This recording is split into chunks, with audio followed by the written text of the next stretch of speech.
Some of you are probably going to hate me after this one. In today's video, I want to talk a little bit about DIY HVAC. Some of you on our channel, you've commented, and there are some strong feelings on both sides of this issue, whether or not you should be able to even do DIY. And in today's video, I don't want to just make the argument one way or the other. I want to point out some things to you. If you are going to do DIY, some things you need to know, some things that you need to watch out for. And some of these things I think are paramount. They're dangerous. Some of these things could possibly end in catastrophic damage, maybe someone even losing their life. And you might say, well, Josh, this is scare tactics. No, this is me being real with you. Me saying, if you want to do DIY, you need to know about this. But before we get into that, let me just say the argument has been made, and I actually agree with. Homeowners will make the argument from time to time, and they'll say, why would I pay someone thousands of dollars if I can do it myself? Why would I pay someone that I feel like I know more than they do? If the company I'm calling, they're sending out some young guy that's learning and I know more than he does about this stuff, that I can actually agree with. If the company you are calling is sending out someone that is very inexperienced and they don't know what they're doing, I can actually sympathize with you in that you might be able to do just as good of a job as that inexperienced person. That we can agree on.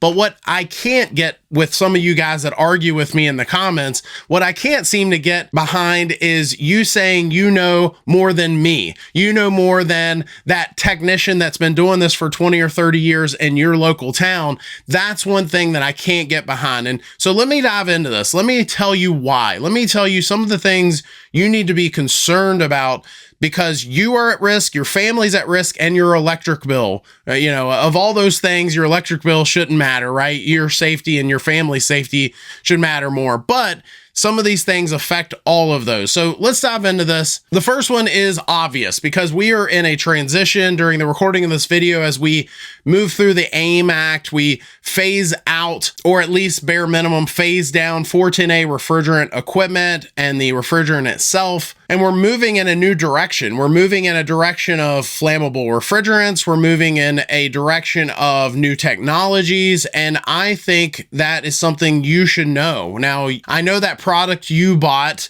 is completely sealed and the line sets are already vacuumed and all the different ins and outs of some of the things being sold today. But that still doesn't change the fact that in some of these new products, we are seeing actual, at least slightly flammable refrigerants being introduced into the market and in your home. So if you're going to be installing this stuff, you need to know the codes that are required. You need to know best safety practices, and you need to know how to work on this stuff, keeping that in mind. And yes, you may say, well, Josh, I'm doing it just as safe as that guy that doesn't know what he's doing. I hear you, but that doesn't change the fact that it's still dangerous, right? Just because you're just as good as the guy that doesn't know anything still doesn't change the fact that this is still dangerous stuff. Next, let's talk about, I have been burned by refrigerants before. You get the frostbite or a little bit of, refrigerant on your hands for one reason or another,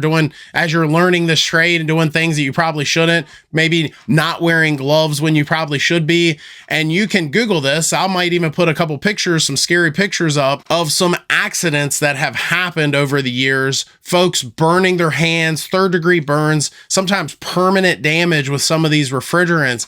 And again, if you're not experienced, you might say, well, Josh, I'm using products where it's all completely sealed. I know. But there's still always that risk, right? There's that risk that something wasn't closed when it should have been, or that risk of something being released and your hand being there. You don't know what you don't know. And then finally, as far as refrigerants go, there's always dialing that refrigerant level in, right? So the system is now installed. You're going to connect your gauges. You're going to dial in. You're going to do maybe a subcool measurement and dial in the refrigerant to get it dead on, because there is a perfect amount of refrigerant for every system.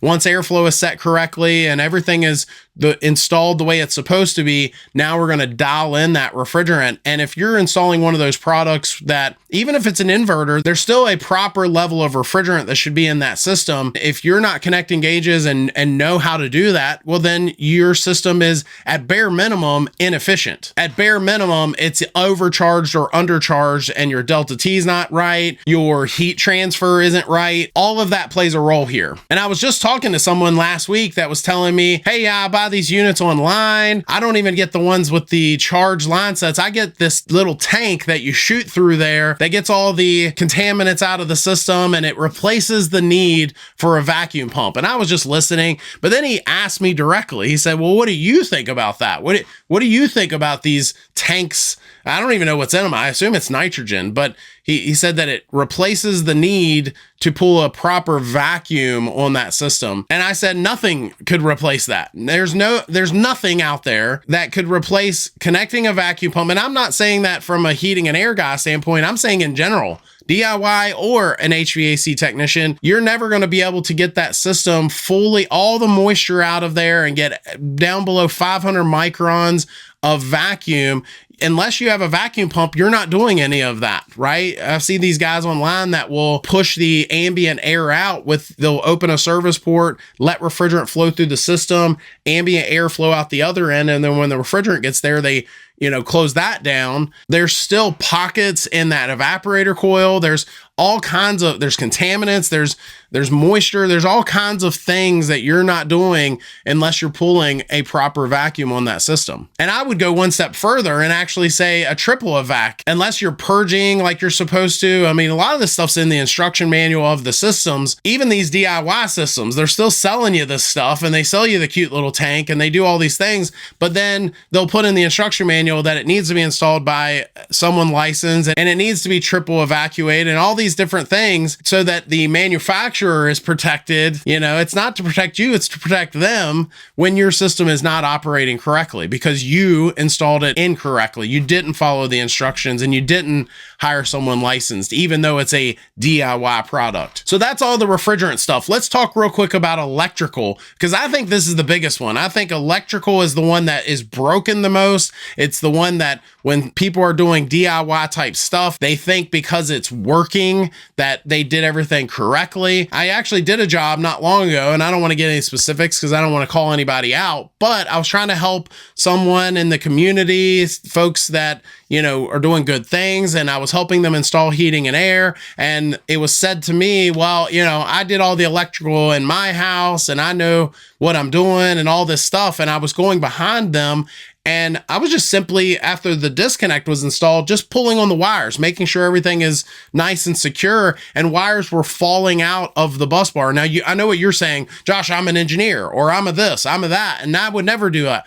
I hear you. I know what you're saying, but I'm saying that everyone thinks that, because it's working, because that's what was said. I called him and I said, hey, this is a problem. These are falling out. This could have created heat. This is bad. Like, we could have burned the place down here. And he said, well, it was working fine when I left. Yeah, I know it's working, but that doesn't mean that there aren't any safety issues. It's sort of like when you take a thermal camera in to spaces and you shine them around, and all of a sudden one of the electrical sockets is significantly hotter than the rest. It's working until it burns your house down a year later. So I would actually argue, if you think you're as good as that heating and air guy down the street, at least have an electrician do all the electrical. Right? If you're going to replace the heating and air guy, as a heating and air guy, it pains me to say that, but if you're going to at least replace the kid down the street that doesn't know what he's doing and you're going to do it yourself, at least have an electrician do all the electrical, because unless you are licensed, then you really probably shouldn't be doing it anyway. And we could do hundreds of videos on just this topic alone. In fact, I did an entire playlist years ago called Bad HVAC Install Series, where I went through all the different things that I see all the time with installations that are incorrect. Not just DIY, just in general, like actual heating and air companies installing these systems and the things that that are not done correctly. I'll put a link to that playlist down below. But the wire size, the installation, surge protection, the fact that stranded and solid can't be paired together under certain connections. They have to be connected a certain way. I could go on and on when it comes to the electrical side of things. Obviously, I'm sensitive to that because I actually originally went to school to be an electrician. I worked for an electrical company before I found heating and air. Next, let's talk about ductwork. It's again, one of the arguments that a lot of homeowners will make. They'll say, well, the company I'm hiring isn't doing everything correctly with ductwork. They're not checking static pressures. They're not checking that things are sized correctly and there's proper airflow. I got it. I hear you. But that, again, still doesn't change the fact that bad ductwork or undersized ductwork still is undersized and done wrong, whether you do it yourself or that inexperienced heating and air guy does it. Bad practices are bad practices. And then finally, let's talk real quick about the drain. And you might say, drain? What's the big deal about drain? Well, if your drain is not installed correctly, you could have problems that could damage your home. If you're not putting a P-trap when you're supposed to, if you're not venting when you're supposed to, if there's not fall like there's supposed to be, there's so many things that could be done wrong simply if the drain is not installed properly. Some of these problems you wouldn't even know about until years later when there's mold and there's problems and your family's health is at risk because the drain was not done properly. Another thing to note is the tools that are needed to do this. If you don't have the right tools, if you don't own a manometer, for example, there's no way you could be installing it correctly. If you don't own a temperature clamp to do a proper subcool measurement, then you're probably not installing it correctly. I know I'm being vague on some of these things, but again, I mean, I could spend 8 hours on just one of these topics and you would never sit through that video anyway. Let me wrap up with this. There are a few other things aside from the install itself that I think should be mentioned when we're talking about DIY. The first one is warranty. A lot of these companies will say if it's not installed by a licensed and insured HVAC company, they won't give you a full warranty, if any warranty at all. Sizing of the system is another one. If you're not doing a proper manual J, manual D, manual S, and a manual T, all these are ACA manuals where they tell you how to do these things properly. If you're not following those best practices, there's no way it could be sized properly. And in the end, you could end up paying more. In the end, once this is all said and done and you saved $3,000 by doing it yourself, and then there's a problem of any sort, you could end up paying even more, whether it's to remedy that issue or to completely replace the system properly, sized properly. You could end up paying a whole lot more than if you would have just hired someone to start with. Now, I know this is a controversial topic. Some of you say that heating and air guys charge way too much.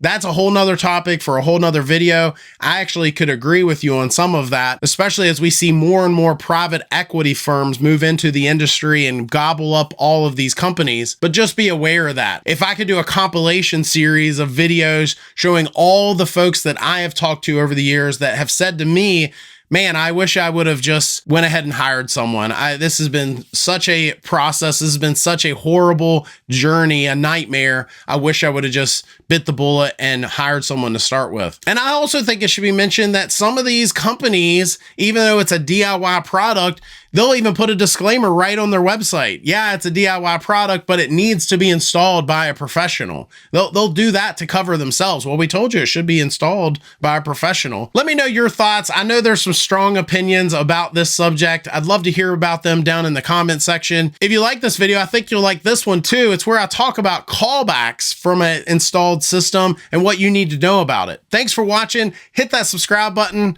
We'll see you next time.